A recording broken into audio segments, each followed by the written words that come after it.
Hello दोस्तों, स्वागत है आप सभी का एक बार फिर से आपके अपने यूट्यूब चैनल साइंस बंकर्स पर। दोस्तों, आज का जो वीडियो है काफ़ी इम्पोर्टेंट वीडियो है।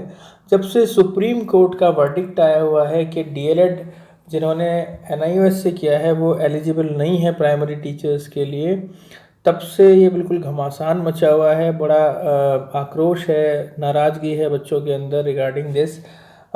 क्या है पूरा मामला, ये इस वीडियो में जानने की कोशिश करेंगे और इसके टेक्निकल इश्यूज़ के बारे में जानेंगे।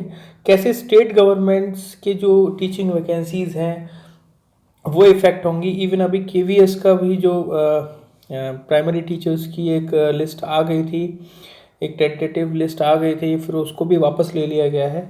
तो क्या है ये सारा मामला, इस वीडियो में जानने की कोशिश करेंगे दोस्तों।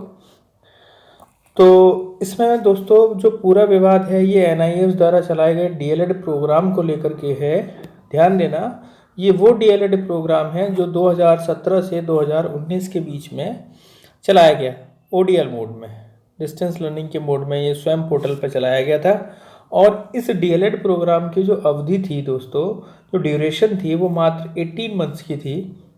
जो आरटीई एक्ट 2009 के तहत एनसीटी के 23 अगस्त 2010 के 29 जुलाई 2011 की अधिसूचना, जिसमें 2 साल के डीएलएड को प्राथमिक शिक्षक बनने के लिए अनिवार्य माना गया है, कि विपरीत था।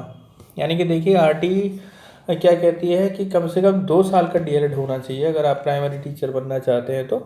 बट क्योंकि ये 18 मंथ्स की थी तो इसके अगेंस्ट था। लेकिन ये क्यों चला था ये जान लेते हैं दोस्तों। आरटीई एक्ट में 9 अगस्त 2017 को जो संशोधन किया गया उसके अनुसार 31 मार्च 2015 तक जो भी शिक्षक किसी भी संस्थान में इन सर्विस था, है ना, और 31 मार्च 2019 तक प्रशिक्षण प्राप्त कर ले, उसमें यह दिया गया था। यानी कि जो ऑलरेडी सर्विस में लगे हुए टीचर्स थे लेकिन उनके पास में डीएलएड की डिग्री नहीं थी, तो उनके प्रशिक्षण न होने पर एमएचआरडी ये कह रहा था कि भाई ऐसे टीचर्स को हम निलंबित कर देंगे, इनको हटा देंगे।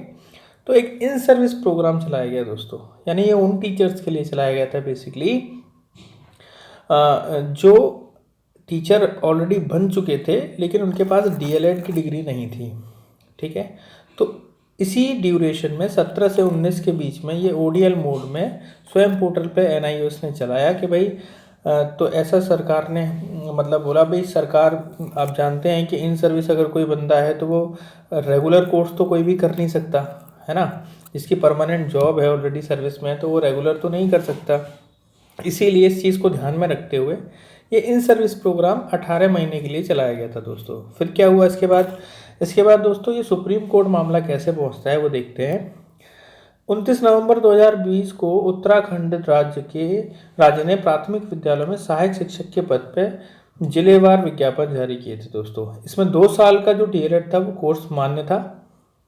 18 मंथ्स की जो एनआईओ से डीएलएड थी, शुरुआत में इसको मंजूरी देने के बाद में उन्होंने वापस ले लिया उत्तराखंड गवर्नमेंट ने। लेकिन उत्तराखंड गवर्नमेंट को वापस जब इसको लिया तो उस केस, क्योंकि आरटीआई का उल्लंघन था भाई। अब हुआ ये दोस्तों कि जो इन सर्विस थे लोग, उन्होंने तो एनआईओएस से डीएलएड किया ही किया।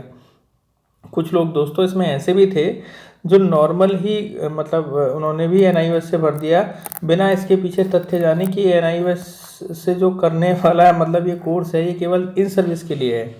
तो यानी कि जो गवर्नमेंट जॉब में नहीं भी थे दोस्तों, उन कैंडिडेट्स में भी वो भी कर करके डीएलएड बैठ गए एनआईओएस से, 18 महीने वाला डीएलएड। तो बेसिकली उन कैंडिडेट्स के लिए प्रॉब्लम आ रही है जिन्होंने 17 से 19 के बीच में एनआईओएस से किया है। प्रोग्राम ये अब भी चलता है दोस्तों। आप देखेंगे कि डीएलएड का ये वाला प्रोग्राम मतलब एनआईओएस डीएलएड अभी भी कराता है डिस्टेंस से, ठीक है, लेकिन वो 2 साल वाला है। ठीक है, प्रॉब्लम उन कैंडिडेट्स के लिए आ रही है जो 17 से 19 के बीच में, क्योंकि इन 2 साल में 3 साल में ये कैसा चला, ये 18 महीने का चला, 18 मंथ्स वाला डीएलएड चला दोस्तों। उन कैंडिडेट्स के लिए बेसिकली ये प्रॉब्लम आ रही है। अब हुआ ये दोस्तों कि जो लोग इन सर्विस थे उन्होंने तो कर ही लिया, जो नहीं थे इन सर्विस वो भी करके बैठ गए। तो उन्होंने, उत्तराखंड गवर्नमेंट ने क्या किया, इसको वापस ले लिया था एनआईओएस डीएलएड को, मतलब शुरुआत में मंजूरी देने के बाद वापस ले लिया। तो इसमें भाई लोग नाराज़ हो गए और कुछ अभ्यर्थी जो है वो हाई कोर्ट में पहुंच गए। हाई कोर्ट में उन्होंने चुनौती दे दी।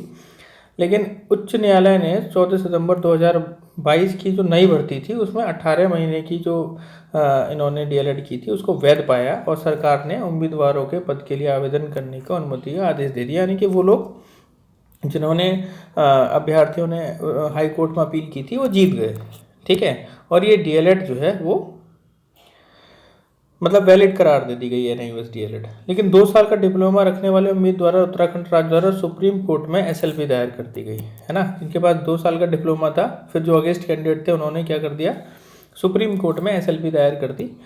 तो इस तरीके से मामला सुप्रीम कोर्ट पहुँचता है। सुप्रीम कोर्ट ने क्या कहा दोस्तों, सुप्रीम कोर्ट ने कहा कि उत्तराखंड उच्च न्यायालय के फैसले को गलत माना है ना। उन्होंने कहा भाई उत्तराखंड ने जो फैसला दिया गलत है।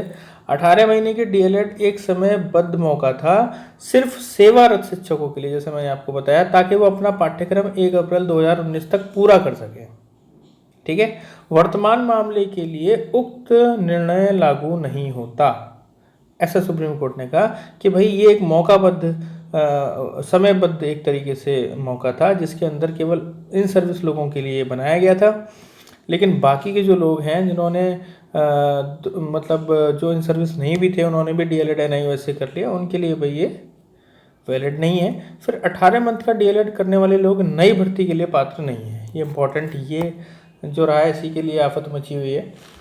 फिर लास्ट पॉइंट देखेंगे, प्राथमिक शिक्षक हेतु 2 साल का डीएलएड ही मान्य होगा। यानी कि अगर आप आज की डेट में प्राइमरी टीचर बनना चाहते हैं दोस्तों, तो ये डीएलएड जो आप 2 साल का डीएलएड होगा वही वैलिड होगा, जो 18 महीने वाला है वो कोई वैलिड है ही नहीं।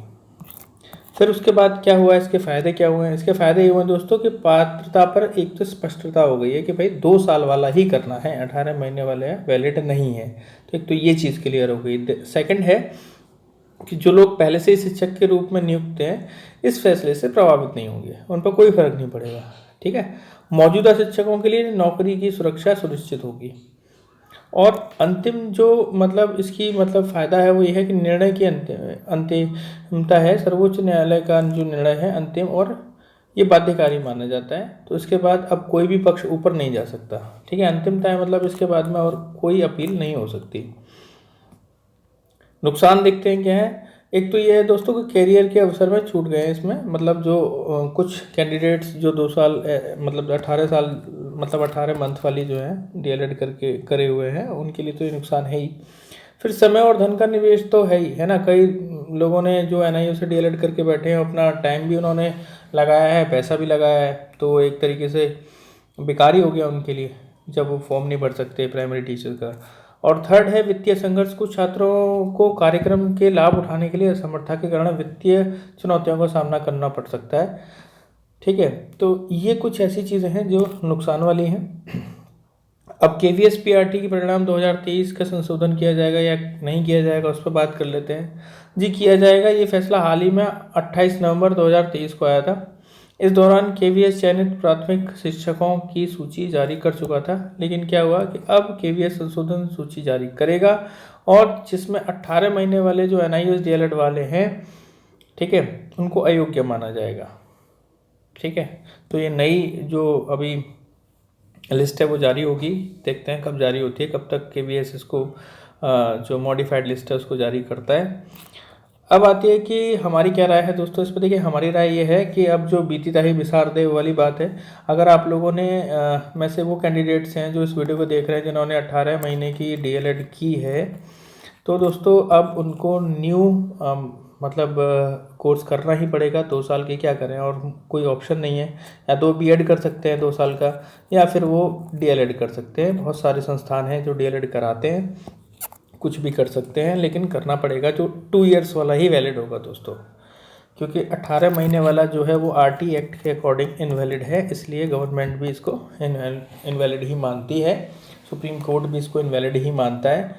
हाँ, एक ऑप्शन ये भी है कि एनसीटीई अपील करता है अगर इस डिसीज़न के बारे में, है ना, क्योंकि एनसीटीई एक ऑटोनॉमस बॉडी है तो अपील कर सकता है सुप्रीम कोर्ट में ही कि वापस रिव्यू पिटीशन डाल सकता है कि एक बार रिव्यू कर लें अपने फैसले को।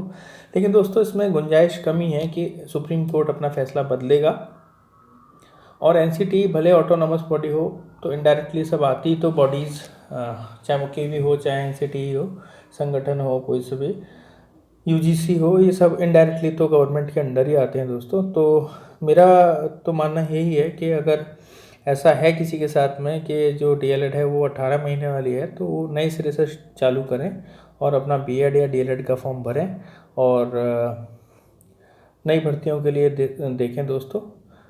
यही मेरी राय रहेगी। बाकी आपको कैसा लगा वीडियो, अपनी राय आप कमेंट्स में दे सकते हैं। चैनल को सब्सक्राइब कर लें और मेरा जो टेलीग्राम चैनल है जो उसको ज्वाइन कर लें, मैं डिस्क्रिप्शन में उसका लिंक दे दूँगा।